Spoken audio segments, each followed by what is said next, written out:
जय हिंद दोस्तों, मेरा नाम है नीतीश कुमार और मैं स्वागत करता हूं आपका अलकनंदा क्लासेस में। हम सभी लोगों ने 500 करंट अफेयर के जो मोस्ट इंपॉर्टेंट क्वेश्चन है उसका एक वीडियो सीरीज तैयार किया है। तो वीडियो सीरीज का फर्स्ट पार्ट हम लोगों ने ऑलरेडी अपलोड कर दिया है। ये हमारे वीडियो सीरीज का सेकंड पार्ट है। जिन लोगों ने भी वीडियो सीरीज का फर्स्ट पार्ट नहीं देखा उसे आप जाएं और अपने नॉलेज को इम्प्रूव करें। तो आइए हम वीडियो सीरीज के सेकंड पार्ट में आगे बढ़ते हैं और इसके फर्स्ट क्वेश्चन की तरफ देखते हैं। तो जो हमारा जो सबसे पहला क्वेश्चन है कि who is the present RBI deputy governor. RBI के प्रेजेंट डिप्टी गवर्नर कौन है? तो आरबीआई का जो प्रेजेंट डिप्टी गवर्नर है वो है आपके माइकल डी पात्रा।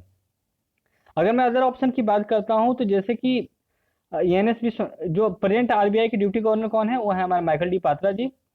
जो एनएस विश्वनाथन, विरल आचार्य और जो आपके जो एम के जैन हैं, ये सारे भी आरबीआई के डिप्टी गवर्नर रह चुके हैं, लेकिन ये सारे रिटायर हो चुके हैं। ये प्रेजेंट जो डिप्टी गवर्नर है आरबीआई के वो माइकल डी पात्रा हैं। नेक्स्ट क्वेश्चन है कि डायरेक्टर जनरल ऑफ सीआरपीएफ किसे अपॉइंट किया गया है? तो सीआरपीएफ का जो डायरेक्टर जनरल है वो अपॉइंट किया गया है इस वक्त जो है आनंद प्रकाश माहेश्वरी जी को। जो राजीव राय भटनागर जी जो है, राजीव राय भटनागर जो ex director general of CRPF रह चुके हैं। मनोज मुकुंद नरावने, ये भी जो है प्रेजेंट जनरल है, चीफ ऑफ आर्मी स्टाफ जो जनरल होता है ये कौन है? भी मनोज मुकुंद नरावने हैं। इसमें से एक फोर्थ ऑप्शन जो है आपका सुल्तान कुबुस। सुल्तान कुबुस जो है ओमान के किंग थे जिनकी डेथ 10 जनवरी 2020 को हुआ। ये लॉन्गेस्ट सर्विंग किंग थे मिडिल ईस्ट कंट्रीज में। मतलब कि अरब और मिडिल ईस्ट कंट्रीज में सबसे ज्यादा दिनों तक शासन करने वाले या राजा बने रहने वाले ये सुल्तान कुबुस थे, जिन्होंने 1970 से 2020 तक 50 साल तक इन्होंने शासन किया था। ये कहाँ के राजा थे? ये जो आपके राजा थे ये ओमान के थे। अगले क्वेश्चन पे आते हैं कि इसमें से कौन से राज्य को स्वच्छता दर्पण अवार्ड दिया गया? तो स्वच्छता दर्पण अवार्ड जो है उड़ीसा को मिला है। उड़ीसा के पुरी को स्वच्छता दर्पण अवार्ड से नवाजा गया है। इसने प्लास्टिक वेस्ट मैनेजमेंट में एक बहुत ही अच्छा इनिशिएटिव लिया था। प्लास्टिक वेस्ट मैनेजमेंट इसने बहुत अच्छा किया था, इसी जल्दी से स्वच्छता दर्पण अवार्ड दिया गया है इसे पुरी को। पुरी को मिला है उड़ीसा के। अ विनिंग सिक्सर, इस बुक के ऑथर कौन है? तो अ विनिंग सिक्सर है, इसको लिखा गया W.V. रमन के द्वारा। नेक्स्ट क्वेश्चन है कि डीमैट अकाउंट जो होता है ये किस तरह का अकाउंट है? तो फ्रेंड्स जो डीमैट अकाउंट जो होता है, डीमैट अकाउंट बेसिकली क्या होता है कि जो भी लोग शेयर मार्केट में शेयर्स को खरीदते हैं या बेचते हैं, शेयर की सेल्स और परचेजिंग जो होती है वो डीमैट अकाउंट के थ्रू किया जाता है। डीमैट अकाउंट का यूज किस लिए होता है? For the accounts in which share of various companies are traded in electronic forms. इसमें से कौन सबसे पुराना बैंक है भारत का? तो जो सबसे पुराना बैंक जो भारत में सबसे पहला खुलने वाला जो बैंक था उसका नाम था बैंक ऑफ हिंदुस्तान, जो 1770 में खुला था। ध्यान रखिएगा, जो जो सबसे पुराना बैंक जो भारत में खुला था उसका नाम था बैंक ऑफ हिंदुस्तान, जो 1770 में खुला था। लेकिन 1829 में जाके लिक्विडेट हो गया था, फेल कर गया था। 18 और मैं आगे बता दूं कि 1809 में बैंक ऑफ कलकत्ता बना था, जिसको बाद में बैंक ऑफ बंगाल भी नाम दिया गया था। 1840 में बैंक ऑफ बॉम्बे मतलब स्थापित किया गया था। 1843 में बैंक ऑफ मद्रास। ये जो तीनों प्रेसिडेंसी टाउन बैंक थे ये तीनों मर्ज हो गए थे 1926 में। और 1926 में मर्ज होने के बाद ये किस नाम से जाने गए? Imperial bank of India. और यही इंपेरियल बैंक ऑफ इंडिया फिर 1955 में स्टेट बैंक ऑफ इंडिया के नाम से प्रचलित हुआ। रिजर्व बैंक ऑफ इंडिया जो हुआ इसकी स्थापना जो हुई थी 1935 में हुई थी। क्वेश्चन भी है कि when was the reserve bank of India established? तो रिजर्व बैंक ऑफ इंडिया की स्थापना हुई थी 1935 में under the reserve bank of India act 1934। Reserve bank of India act 1934 के तहत रिजर्व बैंक ऑफ इंडिया की स्थापना हुई थी। कब हुई थी? 1935 में। यूनाइटेड नेशंस का फाउंडेशन डे कब सेलिब्रेट किया जाता है? तो यूनाइटेड नेशन का फाउंडेशन डे सेलिब्रेट किया जाता है 24 अक्टूबर 1945 को। अंकटाड, UNCTAD, अंकटाड में सी क्या है? तो अंकटाड का फुल फॉर्म होता है United nation conference on trade and development. इसकी जो स्थापना हुई थी 1964 में हुई थी। ये यूनाइटेड नेशन का परमानेंट इंटर गवर्नमेंट बॉडी है। इसका बेसिकली फंक्शन क्या है? It deals with the trade, investment and developmental issue, मतलब ट्रेड, इन्वेस्टमेंट और डेवलपमेंटल इशूज से रिलेटेड डील करता है। तो यहाँ पे अंकटाड जो है इसका फुल फॉर्म है यूनाइटेड नेशन कॉन्फ्रेंस। आईएमएफ के कितने मेंबर कंट्रीज है? फ्रेंड्स यहाँ पे ऑप्शन में थोड़ी गलती हो गई है। आईएमएफ के जो मेंबर कंट्रीज है वो 89 नहीं 189 है। आईएमएफ जिसका फुल फॉर्म है इंटरनेशनल मॉनेटरी फंड, जिसकी हेडक्वार्टर है Washington DC, United states of America. Swift, Swift का फुल फॉर्म क्या है? स्विफ्ट जो है जिसका फुल फॉर्म है society for world wide inter bank financial telecommunication. फिर से मैं बता दे रहा हूँ, society for world wide inter bank financial telecommunication. ये बेसिकली क्या होता है कि 1973 में इसको बनाया गया था। ये बेसिकली प्रोवाइड करता है to provide safe and secure financial transaction for its member. मतलब जो इलेक्ट्रॉनिक फंड का हम ट्रांसफर करते हैं, एक बैंक से दूसरे बैंक में ट्रांसफर करते हैं, या एक कंट्री से दूसरे कंट्री में जो हम ट्रांसफर करते हैं पैसों का, तो यह जो होता है ये एक सेफ और सिक्योर मीडियम प्रोवाइड करता है फाइनेंशियल ट्रांजेक्शन के लिए। Insurance regulatory and development authority of India, IRDA, इसका हेडक्वार्टर कहाँ है?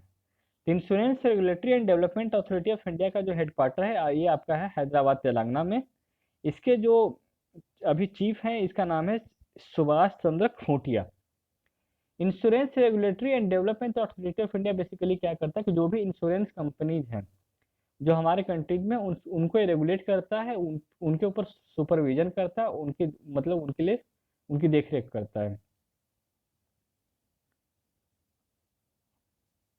अगले क्वेश्चन पे आता है कि इसमें से नया सेंट्रल विजिलेंस कमिश्नर किसे अपॉइंट किया गया? तो न्यू सेंट्रल विजिलेंस कमिश्नर जो अपॉइंट किया गया वो संजय कोठारी को अपॉइंट किया गया। विजिलेंस कमीशन क्या होता है? जो गवर्नमेंटल करप्शन जो होता है उस पर देखरेख करता है, गवर्नमेंटल करप्शन की निगरानी रखता है, उसके बारे में देखरेख करता है। तो ये अपॉइंट किया गया सेंट्रल विजिलेंस कमिश्नर, इसको अपॉइंट किया गया संजय कोठारी जी को। रवि कुमार दहिया, रवि कुमार दहिया कौन से खेल से संबंधित है? तो रवि कुमार दहिया जो है रेसलिंग से संबंधित है। 2019 के वर्ल्ड रेसलिंग चैंपियनशिप में इनको ब्रॉन्ज मेडल भी मिला है। अगले क्वेश्चन पे आते हैं अशोक चटर्जी जिनकी डेथ हो गई 78 साल में, 78 के एज में ये पास हो गए। तो अशोक चटर्जी कौन से खेल से संबंधित थे? In which game he was related to? तो Ashok Chatterjee was related to football, वह फुटबॉल खेलते थे। Next question, KD Yadav indoor stadium ये कहाँ पे है? तो केडी यादव जिसको खास सभा दादा साहेब यादव भी उनका पूरा नाम था खास सभा दादा साहेब यादव, इनको 1952 में समर ओलंपिक में ब्रॉन्ज मेडल मिला था रेसलिंग के लिए। तो ये जो केडी यादव इंडोर स्टेडियम है ये कहाँ पे है आपका? न्यू दिल्ली में है। नबार्ड जिसका फुल फॉर्म है national bank for agriculture and rural development, इसकी स्थापना कब हुई थी? तो नबार्ड का जो स्थापना हुआ था वो कब हुआ था? 12 जुलाई 1982 में बना था। नबार्ड बेसिकली क्या है कि जो रूरल एरिया है या ग्रामीण एरिया है उसमें डेवलपमेंटल को प्रमोट करने के लिए क्या करता है? लोन देता है। रूरल एरिया में जैसे कि कॉटेज इंडस्ट्रीज को प्रमोट करना या एग्रीकल्चर को प्रमोट करना, इसके लिए किसानों को या फिर जो छोटे छोटे बिजनेसमैन को मतलब ये लोन देता है ताकि उनसे उनका डेवलपमेंट किया जा सके। शॉर्टर अमाउंट में लोन देता है, जैसे कि 1 लाख या 2 लाख रुपए इस तरह के लोन दिया जाते हैं ताकि कॉटेज इंडस्ट्रीज और एग्रीकल्चर को प्रमोट किया जा सके रूरल एरियाज में। तो इसकी जो स्थापना हुई थी 12 जुलाई 1982 को हुआ था। यूनियन मिनिस्टर कौन है हमारे यूनियन मिनिस्टर इस वक्त? Narendra Singh Tomar, sorry union agriculture minister. Union agriculture minister जो नरेंद्र सिंह तोमर हैं उन्होंने एक all agri transport call centre launch किया है। इसका नाम क्या है? तो all agri transport call centre का नाम है 24x7 service all India agri transport call centre. ये बेसिकली क्या है कि जो पेरिसेबल फ्रूट्स एंड वेजिटेबल्स है, मतलब ऐसे फ्रूट्स और वेजिटेबल जो सड़ जाते हैं या जल्दी खत्म हो जाएंगे, खराब हो जाएंगे, उसका क्या होता है ट्रांसपोर्ट एक स्टेट से दूसरे स्टेट में आसानी से ट्रांसपोर्ट हो सके, क्योंकि लॉकडाउन से सारी चीज़ें रुक गई है, तो उसका आसानी से एक दूसरे से दूसरे स्टेट में ट्रांसपोर्ट हो सके और ख़राब ना हो गए। इसके लिए जो जो ट्रांसपोर्ट वर्कर हैं उसके लिए एक कॉल सेंटर इशू किया गया ताकि वो उनका आसानी से मूवमेंट या इजीली फैसिलिटेट उनका मूवमेंट हो सके। तो इसके लिए एक हेल्पलाइन इशू की गई है। अब अगले क्वेश्चन पे आते हैं, under physical responsibility and budget management act. Physical responsibility and budget management act के तहत फिजिकल डिफिसिट को कितना परसेंट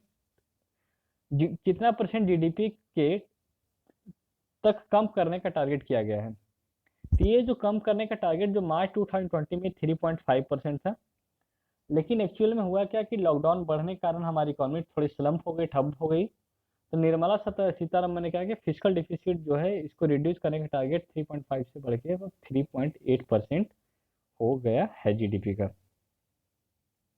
खालसा पंथ की स्थापना किसके द्वारा की गई थी। खालसा पंथ की जिसकी स्थापना 1699 में हुई थी, इसकी स्थापना गुरु गोविंद सिंह के द्वारा की गई थी। गुरु गोविंद सिंह ने 5 लोगों के साथ बैसाखी के दिन ही खालसा पंथ की स्थापना की थी। अगर गुरु गोविंद सिंह जो थे सिखों के 10वें गुरु थे। अगर मैं गुरु अर्जुन सिंह की बात करता तो गुरु अर्जुन सिंह जो थे 5th गुरु थे सिख को, जिसको जहांगीर ने मरवा दिया था। गुरु नानक जो थे 1469 में इनका जन्म हुआ था, सिखों के पहले गुरु थे जिन्होंने सिख धर्म की स्थापना की थी, सिख धर्म को उसने आगे बढ़ाया था। इनका जो जन्म हुआ था तलवंडी में हुआ था। तलवंडी कहाँ पे, लाहौर में है। और ननकाना जो है, ननकाना साहिब एक्चुअल में क्या है, एक सिटी है पंजाब पाकिस्तान में, जहाँ पे गुरु नानक जी का एक गुरु नानक जी नाम से एक ननकाना साहिब करके एक गुरुद्वारा बनाया गया है। अब अगला क्वेश्चन पे आते हैं कि एंटी वायरल नैनो कोटिंग में कौन सा मेटल यूज होता है। तो एंटी वायरल नैनो कोटिंग में कॉपर यूज होता है। सवाल ये उठता है कि जब कोरोना वायरस के केसेस बढ़ गए तो उसमें पीपीई जो होता है, जो पर्सनल प्रोटेक्टिव इक्विपमेंट होता है, इसमें मास्क बनाए जाते हैं। तो मास्क के ऊपर क्या किया जाए, एंटीवायरल नैनो कोटिंग की जा रही है, जिसके ऊपर कॉपर की कोटिंग की जाती है। बेसिकली क्या होता है एंटीवायरल नैनो कोटिंग में कि जैसे जो कॉपर होता है ये एंटी सेप्टिक की तरह कर सकते हैं, या फिर कर सकते हैं एंटी बैक्टीरियल या एंटीवायरल की तरह काम करता है। इसको जैसे कि आप यूज करेंगे तो जिसमें अगर कोई कोविड के जो अगर वायरसेस भी होंगे तो इसके अगर कॉन्टैक्ट में आएंगे तो मर जाएंगे। तो इसके लिए इसको यूज किया जा रहा है एंटीवायरल नैनो कोटिंग में। कुंभ मेला जो नासिक में है कौन सी नदी पे लगता है। तो नासिक में जो कुंभ मेला लगता है वो गोदावरी नदी पे लगता है। फ्रेंड्स मैं बता दूं कि कुंभ मेला भारत में 4 जगहों पे लगता है। पहला जो लगता है वो हरिद्वार में लगता है, वो गंगा नदी पे लगता है, जिसको भागीरथी भी कहा जाता है। तो गंगा नदी पे जो लगता है हरिद्वार में लगता है। दूसरा जो लगता है कुंभ मेला वो मध्य प्रदेश में शिप्रा नदी पे लगता है, शिप्रा नदी के किनारे लगता है, उज्जैन में। तीसरा जो होता है प्रयागराज, जिसको पुराना नाम इलाहाबाद भी था, वहाँ पे जो कौन सी नदी पे लगता है, गंगा जमुना और सरस्वती के संगम पे होता है। और चौथा जो होता है नासिक में होता है, महाराष्ट्र में, वो गोदावरी रिवर पे कुंभ मेला लगता है। ये प्रत्येक 4 साल में होता है, एक एक साल के रोटेशन पे अलग अलग जगहों पे लगता रहता है। अम्बुबाची मेला कौन से स्टेट में सेलिब्रेट किया जाता है। तो अम्बुबाची मेला जो सेलिब्रेट किया जाता है असम में। एक्चुअल में 21 जून से 25 जून को हर एक साल सेलिब्रेट किया जाता है। ये जो अम्बुबाची मेला सेलिब्रेट किया जाता है, माना जाता है कि जो माँ कामाख्या देवी जो है असम की जो फेमस शक्तिपीठ मानी जाती है, तो कहा जाता है कि एनुअल मेनिस्ट्रेशन जो होता है, एनुअल मेनिस्ट्रेशन माना जाता है कि इस दिन से उनका स्टार्ट होता है। एक ऐसा रिचुअल है, मतलब कि वुमेन में बेसिकली जो हाइजीन को मेनिस्ट्रल हाइजीन को लेकर प्रमोट करने के लिए ये फेस्टिवल को सेलिब्रेट किया जाता है। अम्बुबाची मेला कामाख्या देवी की मतलब एनुअल मेनिस्ट्रेशन के एक तरह से स्टार्टिंग मानी जाती है। ये जो कामाख्या देवी जो है एक शक्ति कल्ट है, 51 शक्ति पीठ जो है उसमें से एक है। इसको कहा जाता है, अगर इसको बनाने वाले कौन थे, तो अगर मैं हिस्ट्री में जाऊं तो अगर माइथोलॉजिकल फैक्ट में बताऊं तो इसको कहा जाता है कि एक राक्षस था जिसका नाम था नरकासुर, जिसने कामाख्या देवी के बनाया था, स्थापित किया था। लेकिन अगर हिस्ट्री में बात करूं तो अगर हिस्ट्री में एक राजा थे जिसने इसकी स्थापना करवाई थी, वो 1565 में स्थापना इसकी हुई है। उस राजा का नाम था नर नारायण। नर नारायण ने 1565 में इसकी स्थापना की थी कामाख्या देवी टेम्पल का। अब अगला क्वेश्चन है कि गवर्नर ऑफ स्टेट, राज्य का राज्यपाल कौन से आर्टिकल के थ्रू ऑर्डिनेंस या अध्यादेश को लागू कर सकता है या पारित कर सकता है। तो राज्य किसी भी राज्य का राज्यपाल अंडर आर्टिकल 213 आर्टिकल 213 के तहत वो अध्यादेश ला सकता है या अध्यादेश पारित कर सकता है। अध्यादेश जो आर्टिकल 123 के तहत अध्यादेश पारित करने का पावर है, अध्यादेश ऑर्डिनेंस प्रोमलिगेट करने का पावर किसके पास है, प्रेसिडेंट के पास होता है, प्रेसिडेंट ऑर्डिनेंस प्रोमulgate कर सकता है under article 123। Governor of state ordinance promulgate कर सकता है अंडर आर्टिकल 213। आर्टिकल 315 प्रोविजन करता है provision of public service commission in states and centre, मतलब सेंटर और स्टेट में लोक सेवा आयोगों का प्रावधान करता है।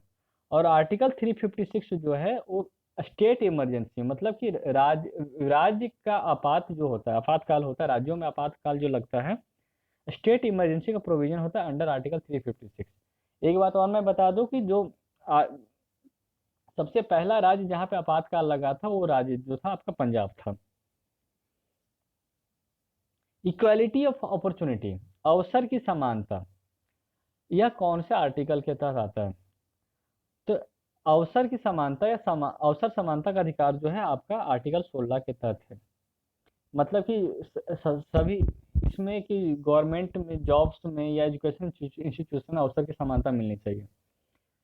इक्वालिटी ऑफ अपॉर्चुनिटी आर्टिकल 16 के तहत है। आर्टिकल 14 अगर जो है क्या है, इक्वालिटी बिफोर लॉ है, मतलब कानून मतलब कि लॉ के या फिर कानून के समक्ष समानता जो है, या इक्वालिटी बिफोर लॉ आर्टिकल 15 के थ्रू है। आर्टिकल 17 है एबोलिशन ऑफ अनटचेबिलिटी, अस्पृश्यता का अंत, एबोलिशन ऑफ अनटचेबिलिटी आर्टिकल 17 करता है। और आर्टिकल 15 है provision of discrimination on the basis of on the ground of caste religion and sex, मतलब धर्म जाति और लिंग के आधार पे मतलब कि डिस्क्रिमिनेशन को प्रोहिबिट करता है या रोकता है, मतलब कि इसके धर्म जाति या लिंग के आधार पे आप किसी के साथ भेदभावों का निषेध करता है।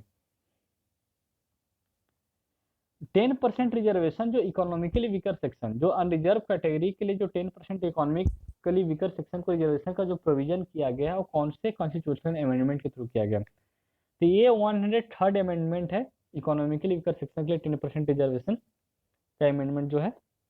इसमें 10% रिजर्वेशन दिया जाएगा जो अनरिजर्व कैटेगरी के कैंडिडेट हैं जो पुअरर हैं या वीकर सेक्शन से आते हैं। 102nd कॉन्स्टिट्यूशनल अमेंडमेंट है, ये national commission for backward classes का प्रोविजन करता है। 101th अमेंडमेंट जो है आपका जीएसटी का प्रोविजन करता है।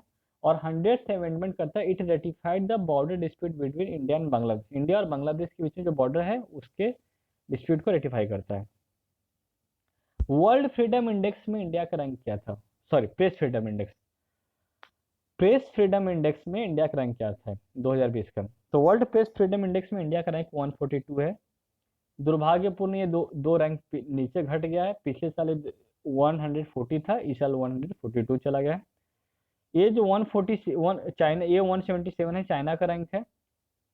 ये मतलब कि 180 कंट्रीज के बीच में 180 कंट्रीज में चाइना का 177 है, हमारा 142 है। 151 जो है पाकिस्तान का है और 145 जो है आपका बांग्लादेश का है। नॉर्वे जो है लगातार 4 सालों से फर्स्ट रैंक पे आ रहा है। खुदाई खिदमतगार मूवमेंट, यह किसके द्वारा लीड किया गया था? तो खुदाई खिदमतगार मूवमेंट लीड किया गया था खान अब्दुल गफ्फार खान के द्वारा।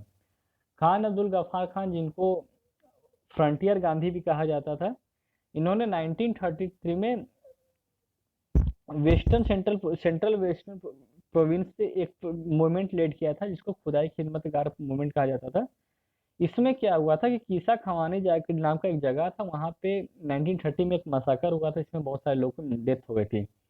2020 में उसका 90 साल पूरा हो गया। तो ये जो खुदाई खिदमतगार जो मूवमेंट था इसको लीड करने वाले कौन थे? खान अब्दुल गफ्फार खान। अगर अदर ऑप्शन की बात करो तो मोहम्मद अली जिन्ना जो थे एक प्रोमिनेंट लीडर थे मुस्लिम लीग के। मुस्लिम लीग की स्थापना हुए थे 1906 में। 1906 में इसकी स्थापना की गई थी बाई ख्वाजा सलीमुल्लाह। जो मोहम्मद अली जिन्ना जो थे फर्स्ट गवर्नर जनरल भी बने थे पाकिस्तान के। चौधरी रहमत अली जो थे, चौधरी रहमत अली ने सबसे पहली बार ये बात बताई, ये वर्ड बोला था कि एक अलग कंट्री होगा जिसका नाम पाकिस्तान रखा जाएगा, मतलब पाकिस्तान जो नाम जो है पाकिस्तान का भी, इसमें चौधरी रहमत अली ने ही दिया था। मौलाना अब्दुल कलाम आज़ाद जो थे वो हमारे इंडिया के फर्स्ट एजुकेशन मिनिस्टर थे। वोलिंग ऑफ टूथ एंड ब्लीडिंग गम, दांतों का हिलना और दांतों से खून आना, यह कौन से विटामिन की कमी से होता है? तो दांतों का हिलना और दांतों का जो खून आना होता है ये विटामिन सी की कमी से होता है। विटामिन सी को एब्जॉर्बिक एसिड भी कहा जाता है। और विटामिन सी की कमी से स्कर्वी होती है। स्कर्वी से में क्या होता है, दांत से खून आते हैं और पायरिया वगैरह जो होता है। विटामिन ए जो होता है जिसको रेटिनॉल कहते हैं, विटामिन ए की कमी से डिजीज होती है, इसको नाइट ब्लाइंडनेस कहा जाता है। नाइट ब्लाइंडनेस जिसको हिंदी में रतौंधी बोलते हैं। नाइट ब्लाइंडनेस में क्या होता है कि अंधेरे में या रातों में थोड़ा कम दिखाई देता है। दूसरा विटामिन डी होता है। विटामिन डी को कैल्सीफेरॉल भी कहते हैं। विटामिन डी की कमी से क्या होता है कि एक बीमारी होती है जिसको रिकेट्स बोलते हैं। रिकेट्स में क्या होता है, बोन का कैल्शियम, बेसिकली कैल्शियम का ढंग से बन नहीं पाता, बोन्स हमारे हड्डियां जो होती है टेढ़ी मेढ़ी हो जाती हैं। विटामिन के को फाइलोक्विनोन कहा जाता है। फाइलोक्विनोन क्या होता है, विटामिन के बेसिकली ये ब्लड क्लॉटिंग के लिए रिस्पॉन्सिबल होता है। जो रक्त का जो थक्का बनता है उसके लिए बहुत इंपॉर्टेंट विटामिन होता है विटामिन के।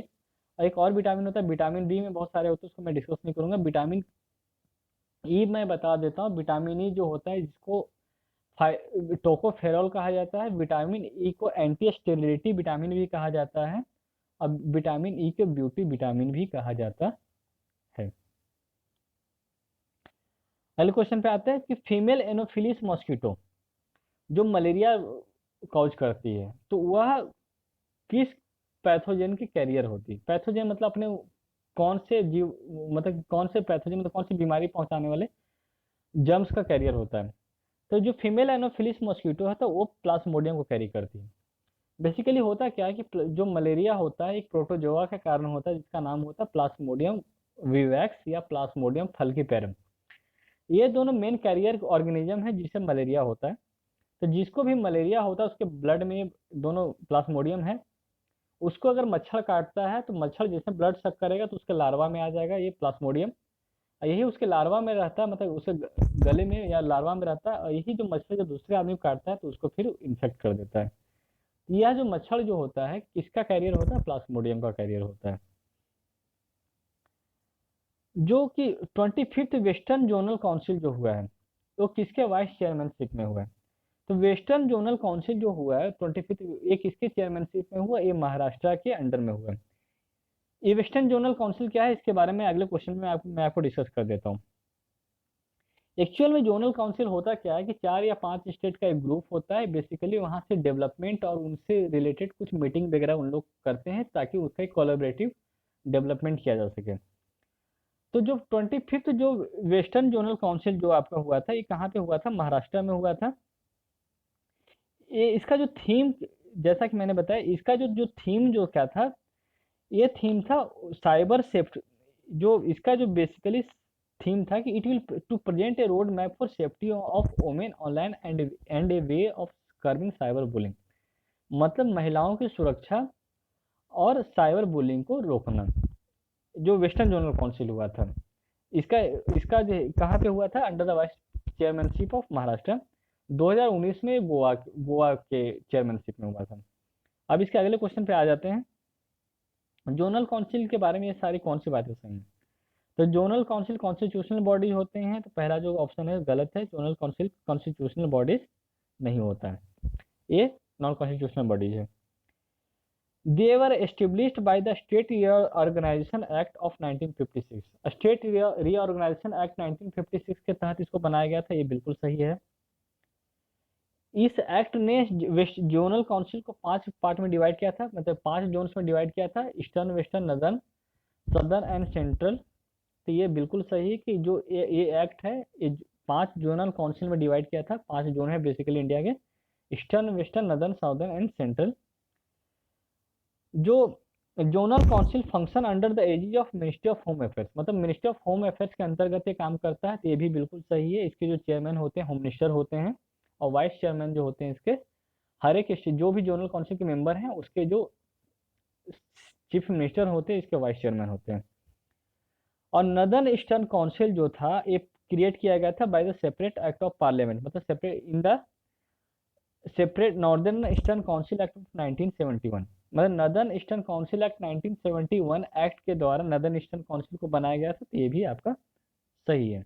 इसका जो ऑप्शन हो जाएगा 2, 3, 4 एंड 5। अब आते हैं कि 2020 का जो chief guest, Republic day parade का चीफ गेस्ट मतलब कि किसे बुलाया गया था, किसे इनवाइट किया गया था। तो रिपब्लिक डे के 2020 के चीफ गेस्ट के रूप में इनवाइट किया था जैर बोल्सोनारो को, जो ब्राजील के प्रेसिडेंट हैं। इसमें से कौन सी मिनिस्ट्री ने, which ministry has issued revise guideline to streamline the process of seeking legal assistance from foreign countries in criminal matter. मतलब क्रिमिनल मैटर में लीगल असिस्टेंस, मतलब कि लीगल सहायता ली जा सकती है फ्रॉम फॉरेन कंट्रीज। इसमें से किस मिनिस्ट्री ने ये गाइडलाइन इशू किया है? तो ये जो गाइडलाइन इशू किया गया है by ministry of home affairs. Ministry of home affairs ने बोला है कि लीगल असिस्टेंस किसी विदेशी देशों से लिया जा सकता है in the criminal matter. Annual crime in India report 2018 ये किसके द्वारा पब्लिश किया गया? तो annual crime in India report जो है ये पब्लिश किया गया है किसके द्वारा? नेशनल क्राइम रिकॉर्ड ब्यूरो के द्वारा। इसी नेशनल क्राइम रिकॉर्ड ब्यूरो ने एक और स्टैटिस्टिक पेश किया है कि accidental death and suicide in India. Accidental death और सुसाइड जो होते हैं, तो इसका जो रिपोर्ट है 2018 का रिपोर्ट है, एक इसके द्वारा पेश किया गया है या इसके प्रस्तुत किया गया, रिलीज किया गया है। तो ये भी रिलीज किया गया है आपका नेशनल क्राइम रिकॉर्ड ब्यूरो के द्वारा ही रिलीज किया गया है। अब इसी से रिलेटेड एक और क्वेश्चन है कि इसमें से annual crime in India report 2018 के बारे में कौन सा स्टेटमेंट सही है? तो पहला क्वेश्चन है कि ये रिपोर्ट जो है, यह इस रिपोर्ट के अंतर्गत यह पता चला कि जो केसेस का जो रजिस्ट्रेशन है 2% तक बढ़ गया। तो पहला ऑप्शन ये आपका गलत है। इसने यह बताया कि जो केसेस जो रजिस्टर हो रहे हैं, क्राइम के केसेस जो रजिस्टर हो रहे हैं वो 2% तक नहीं बढ़े हैं बल्कि 1.3% तक बढ़े हैं। दूसरा है कि जो क्राइम रेट है पर लाख पॉपुलेशन है वो 388.6 से घट के 383.5 आ गया है। 2017 में 388.6 था, उससे घट के 383.5 आ गया 2018 में। तो ये आपका सही है।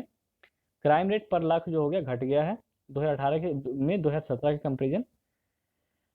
क्राइम अगेंस्ट वुमेन जो है आपका, a fall has been observed in 2018 as compare to 2017। मतलब 2018 में 2017 के कंपेरिजन में कमी आई है। तो ये गलत है, कमी नहीं आई। 2018 में औरतों के खिलाफ हिंसा और बढ़ गई है। उत्तर प्रदेश में क्राइम लिस्ट में उत्तर प्रदेश सबसे ज्यादा टॉप किया है।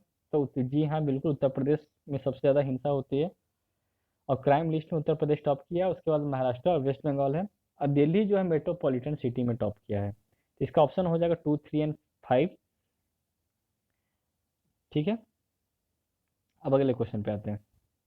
Curative petition.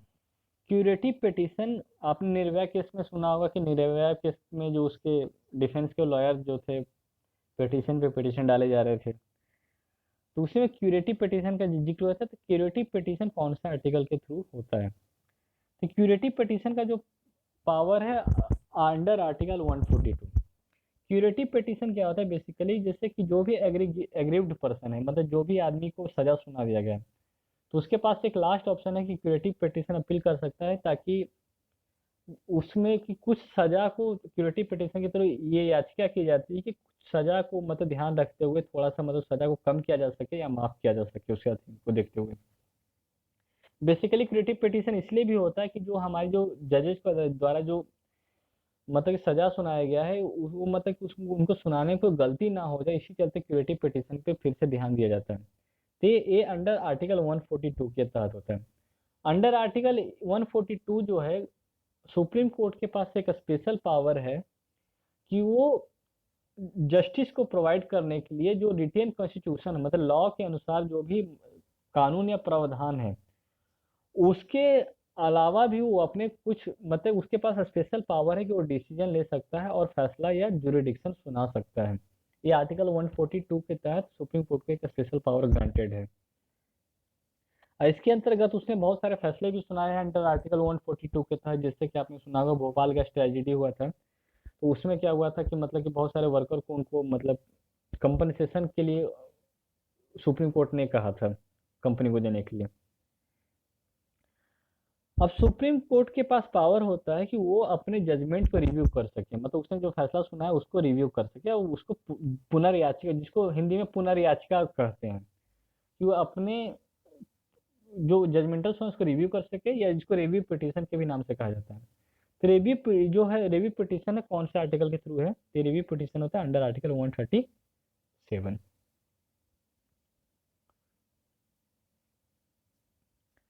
अब लास्ट क्वेश्चन पे आते हैं कि सुप्रीम कोर्ट ने एक रिसेंटली एक जजमेंट सुनाया है कि citizen right to own private property is a human right.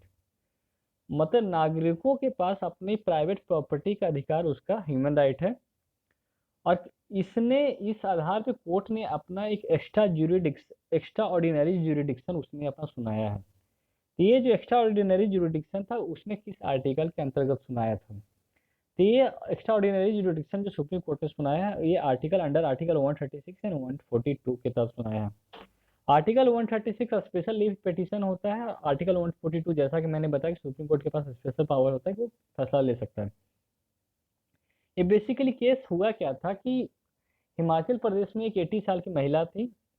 तो 1967 में क्या हुआ था, हिमाचल प्रदेश स्टेट गवर्नमेंट ने उनका 3.4 एकड़ उनकी जमीन उनसे ले ली थी फॉर द कुछ, मतलब सरकार ने अपने काम के लिए उसको गवर्नमेंटल के कुछ कंस्ट्रक्शन वर्क के लिए उसने ले लिया था। तो उसी का जो केसेस जो चला सुप्रीम कोर्ट में, तो सुप्रीम कोर्ट ने फैसला सुनाया कि गवर्नमेंट किसी की जो प्रॉपर्टी होती है उसकी अपनी उसका वो प्राइवेट प्रॉपर्टी का ह्यूमन राइट है। कोई भी स्टेट गवर्नमेंट उनसे बिना इजाजत के नहीं ले सकता। अगर स्टेट गवर्नमेंट भी चाहे उसे प्रॉपर्टी लें तो उसके थ्रू लीगल प्रोसीजर उसको लेना पड़ेगा। तो इसके अंतर्गत क्या हो कि उस लेडी को जो है 1 करोड़ का कंपनसेशन देने के लिए सुप्रीम कोर्ट ने बोला हिमाचल प्रदेश गवर्नमेंट को।